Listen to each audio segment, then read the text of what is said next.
After the whole Aaliyah thing, the whole underage rumors, I guess R. Kelly started getting a lot of death threats and so forth, right?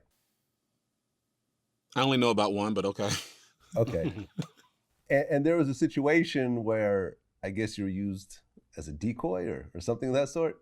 Yeah, let's go with that. So what exactly happened? I remember specifically it was the BET Awards. I think we've only did it once, right? I think so. All right. So the BET Awards, we were flown out to LA, and I was in my hotel room. I got a knock on the door. I answered it. Security. Hey, we need to go over to dress rehearsal. Like, all right, cool. I'm going to go get a couple of things. And it was like, no, put this on. So I figured, okay, well, it's a uniform. Let's go. So I figured it was a dress rehearsal, so I put it on. And as we're walking down the hallway, one of the guys said, can you put the hood on? I'm like, oh, sure. Now, at that point, I'm thinking, oh, paparazzi, bunch of chicks. It's going to be hot. Yeah, mysterious. And we went through a really beautiful atrium. It was outdoors. And I'm talking shrubbery, leaves, everything. It was beautiful. And we were walking through like this maze. But all of the shrubbery was like, knee high. So we were walking through it, and it was just, when I say beautiful, it was gorgeous. I've got the hood on. I tilt my head down because I'm doing the star thing. And we get inside the building, and we go to our green room. They walk me in. I look in, it's nobody in there. I'm like, where's everybody else? He's like, oh, they're coming. I'm like, okay. So at that point, I take the hood off, and they come maybe 10 minutes or so. They come in, joking and talking, laughing. Dre says to me, where you been? Like, I've been here waiting on you. Where you been? He was like, oh, we was over doing this, and this. And I'm like, all right, okay, cool. And we did the show, and we continued to tour. And I want to say maybe about a week or two later, the head of security, he pulled me to the side. There was a bunch of hoopla going on and people having a good time. And he pulled me to the side and he said, look, next time I tell you to come with me and wear this, don't do it. I'm like, why? Did I do something wrong? He was like, nah. He was like, just so you know that somebody sent a letter wanting to hurt dude. They was talking about shooting him because of these allegations. And I'm like, oh, okay. Wow. After he said that, of course I looked at the situation differently from then on, but I mean, he said, don't, if we tell you to put this on, refuse it. You can't get fired. You'll be cool, but just don't. Because somebody tried to, send a letter and said that they were going to hurt him because this, that, and the other. And I was like, oh, okay. So basically, you could have gotten shot or killed or whatever else in that particular situation. Yeah. And R. Kelly sent you out first with a hood, Whether it was hoping it would happen to you instead of him. Whether it was him or management, only God knows. But I just thank God that he's been covering me and it didn't happen. But I was oblivious. I had no idea, and I trusted. I trusted the system, and I can only assume that Earl Dre didn't know. But when they came in, it was like nothing ever happened. And then it wasn't until recently that I actually said anything about it because they didn't even know. I never said anything to anyone. Gotcha. So at one point, Drea became R. Kelly's backup dancer. I think it was around, I definitely know it was around the 12 Play album, I believe. Okay. And he had some sort of audition, which we never were at. So we never saw the audition, none of that. I'm just basically hearing from Drea saying that she had went to an audition because I didn't know how she got there, actually. So, and then she ended up dancing, and he had like 3 other dancers as well. And she was rehearsing and, getting ready for the tours. Okay. I mean, but the 12 Play time, are you guys still in the group with R. Kelly, or are you guys gone by this point? No, they were both gone. I was still pretty much there. Like, I left for a while, and we got a deal with Atlantic Big Beat, and we were working on our album in New York. We did that. We were signed to like an independent that had that deal with Atlantic Big Beat. So because of whatever was going on with the independent, they shelved the project. So we came back to Chicago, started doing a few shows here and there, you know, promoting, and then it kind of just dried out. So at that point, I'm looking at everybody. I'm like, hey man, we need to get some money from somewhere. And I was like, I'm gonna call dude, you know what I'm saying, and go back on tour, do something. So I end up going back. And when I got back, she was one of the dancers, and there were 3 other dancers. Okay, and I guess her and the other dancers, they would all sleep with R. Kelly in the back of the bus together? Well, basically, I mean, because it was, I mean, I'm sure you've seen a tour bus. Everybody who does music seen a tour bus. There's a back room, and then there's a bunch of bunks. Mm-hmm. So we had bunks. And he stayed on the back room, and all the girls stayed with him.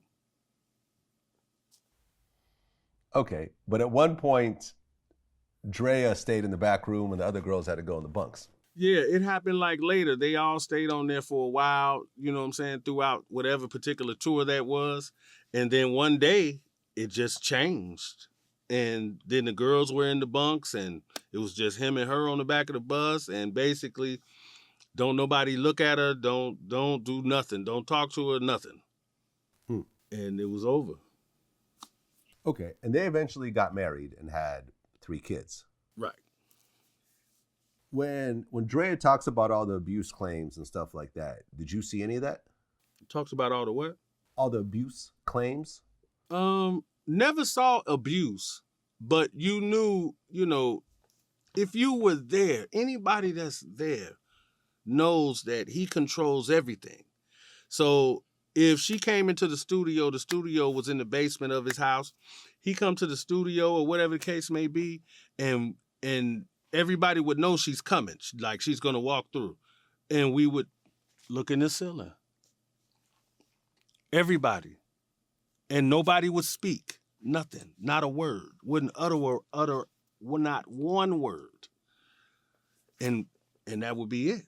So that's the most you seen any of their personal, just by her just walking through. You never really was around to see it, you know, how they communicated, none of that. You would see her in passing. Now, at one point, Sparkle came around. Mm-hmm. Well, she didn't just come around. And that's the problem I got with Sparkle, you know what I'm saying, particularly.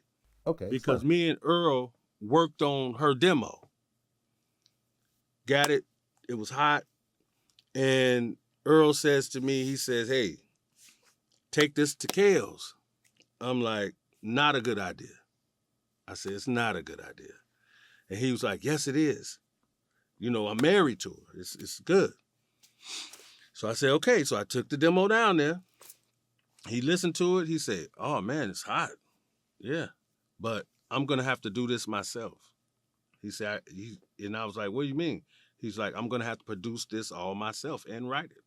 He said, y'all did some good work, but I'm going to do this on my own. So he said, you know, I'll do this, but, you know, it's going to have to be no Earl, no nothing. She's going to have to come down here. If she want her album done, she's going to have to sleep on this studio couch for 30 days, and that's the only way I'm doing it. So I go back and I tell her.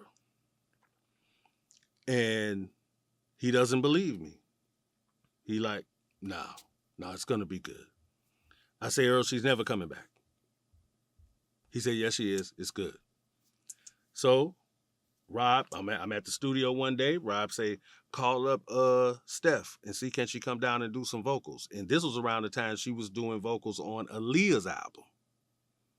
See what I'm saying? So it wasn't even about her album. She was just coming to do background vocals. So she came and did that, and shortly after that, it was no more her and Earl. It was a wrap. So you guys are in a group with Earl. Earl's wife goes and starts working with R. Kelly, mm-hmm. and never goes back to Earl again. Right. Now let me ask you this, Vlad. I mean, think about it. Just like you just told me, you said Earl told you that he saw Aaliyah on the back of the bus, right? Mm-hmm. But yet he sent his wife down there too. Oh, that came afterwards. Yeah. Oh. So how was I supposed to look at it? Now look at it like that. Mm. Because you know this guy, but you still gonna send your wife down here. Don't sound right. Sounds a little strange. Earl saw R. Kelly having sex with Aaliyah. He quits the group and then sends his wife to go work with R. Kelly afterwards. There you Okay, go. I can see where the doubt and so forth is coming in. Exactly. And I just want to state for the record, Uh-huh. my bunk was the middle bunk, and I kept that the entire time I was there. That's it. Okay. Well, Dre, you said if you know R. Kelly, if he's producing any female, 9 times out of 10, he's having sex with them. Yeah. Yeah. He told me that. Oh, R. Kelly told you that? Mm-hmm. Okay. So did R. Kelly tell you that he was... Did R. Kelly tell you that he was having sex with Sparkle? No. But, I mean, no, he never said that. I'll say that. Okay. But Earl felt that he was having sex with Sparkle. Right. Okay. Now, Sparkle has a niece. Mm-hmm. And although it wasn't proven in court, she claims that her niece was the girl in the R. Kelly sex tape. Right. Did you know R. Kelly's niece? I'm sorry. Did you know Sparkle's niece at all? I seen her around. Okay. When you say around Sparkle or around R. Kelly or both? I mean, kind of around like we'll put it this way. The niece used to be with his kids in the house with Drea. And this is when she couldn't have been, she was really, really young at that, you know what I'm saying, at this point. So you're not putting it together because she's running with the kids and playing and this, that, and the other. And that's kind of, you know, it wasn't anything to look at strange. It was just like, oh, okay. Y'all godparents to Sparkle niece. Great.